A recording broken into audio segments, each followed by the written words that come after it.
দীর্ঘ 3 বছর যিনি কারাগারে ছিলেন, সর্বশেষ একটি মাহফিল করতে গিয়ে তিনি অসুস্থ হয়েছেন এবং আমি আমার কন্ট্রোলের বাইরে আমি কিছু বুঝতে পারছি না। এরকম তো হয় না, আমি কাউকে চিনতে পারছি না,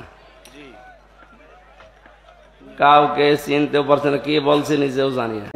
দীর্ঘ 3 বছর যিনি কারাগারে ছিলেন, সর্বশেষ একটি মাহফিল করতে গিয়ে তিনি অসুস্থ হয়েছেন এবং তিনি বলেছেন তাকে পয়জন খাওয়ানো হয়েছে, ওষুধের সাথে পয়জন খাওয়ানো হয়েছে, এজন্য সম্ভবত তিনি বেশি অসুস্থ হচ্ছেন। তিনি তার মাহফিলে অসুস্থতার কথা বলতে গিয়ে বলেছেন যে তিনি কি খাচ্ছেন সেটা বলতে পারছেন না, তিনি কি বলছেন সেটাও বলতে পারছেন।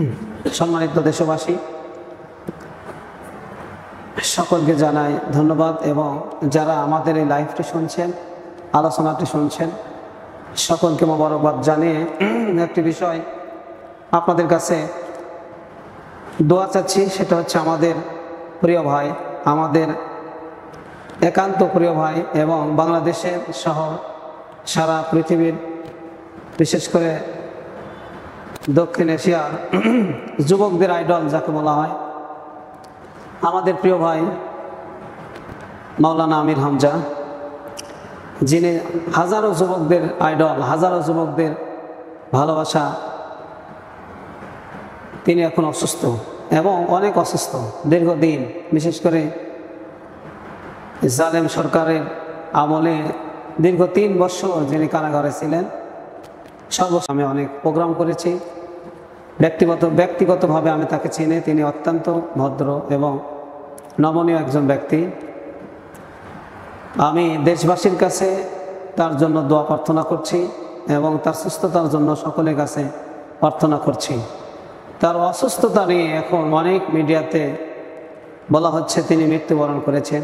এগুলি হচ্ছে একটি ভুল কথা, এগুলি ভুল ধারণা এবং ভুল কথা থেকে আমি সকল মিডিয়াকে বলবো, বাংলাদেশের সমস্ত মিডিয়াকে বলবো, আপনারা এই ধরনের ভুল কথাগুলি অবশ্যই প্রচার করবেন না, প্রচার করা থেকে অবশ্যই বিরত থাকবেন।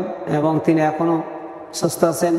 কুষ্টিয়াতে, কুষ্টিয়ার জেলা আমির, বাংলাদেশ জামাত ইসলামী জেলা আমির কুষ্টিয়াতে হাসপাতালে তাকে দেখতে গিয়েছেন এবং তাকে দোয়া করতে গিয়ে তিনি কান্নায় ভেঙে পড়েছেন। আমি দেশবাসীর কাছে তার জন্য দোয়া প্রার্থনা করছি এবং আমিও দোয়া করছি। গতকাল জুমার নামাজে তার জন্য দোয়া করেছি। আমাদের দায়ী হযরত মাওলানা আমির হামজা, আল্লাহ তাআলা যেন তাকে সুস্থতা দান করেন।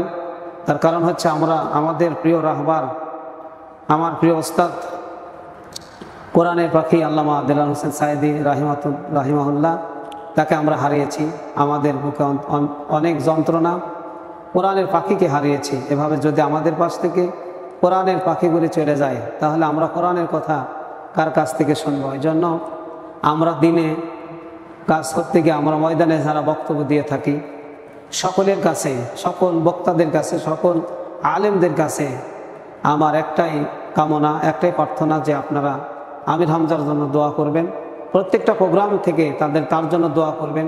প্রত্যেকটা ইমামদের কাছে আমার দাবি এবং তার জন্য একজন আলেম হিসাবে সকলে দোয়া করবেন। প্রত্যেকটা মুসল্লিদের কাছ থেকে আমরা দাবি করি এবং সকলের কাছ থেকে আমির হামজার সুস্থতার জন্য আমরা দোয়া প্রার্থনা করি।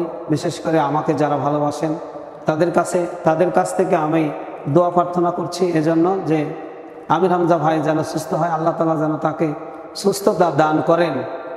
কারণ তিনি ছিলেন বাতিল তাকে সহ্য করতে পারে নাই। বাতিল যেখানে মাথা চাড়া দিয়ে উঠেছে, মাওলানা আমির হামজার মতো আলেম সেখানে বাধা প্রয়োগ করেছে। তার বক্তব্যে বাতিলের মাথা নষ্ট হয়ে যায়, বাতিল কেঁপে যায় এবং বাতিল সহ্য করতে পারে না। এই কারণে আমির হামজা না থাকলে, আমি আব্দুল আলিম যুক্তিবাদী যদি নাও থাকি তবু ময়দান চলবে।